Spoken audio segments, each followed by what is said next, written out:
Intellectually bankrupt, Biden allies blast GOP debt limit backup plan.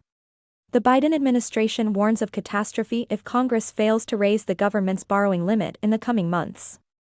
But some Wall Street executives and analysts are starting to break from that script. A number of prominent financial experts at Bank of America, Barclays, and other major firms are confident that the U.S. will avert a global market meltdown by continuing to pay its bondholders, if the Treasury Department crosses the threshold where it can't cover all its other bills. They think the U.S. can do so by withholding funds for things like benefits owed to individual Americans or payments to firms doing business with the government.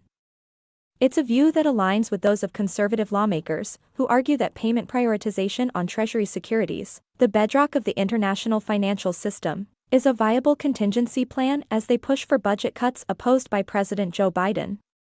The White House and Treasury are already putting up resistance to the idea, which Treasury says would amount to a default.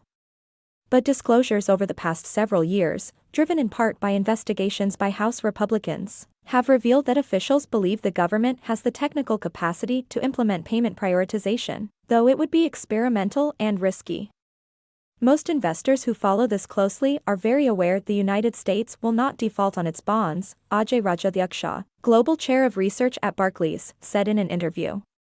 The debate around the potential backup plan underscores the economic uncertainty that's already being triggered by the political stalemate around raising the debt limit, the total amount of money that Congress authorizes the government to borrow.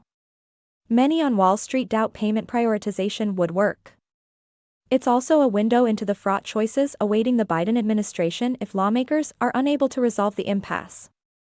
Paying bondholders instead of everyone else, individuals and businesses, depending on checks from the government, would likely trigger a political backlash and potentially slow the U.S. economy as a possible recession already looms, depending on how long it lasted.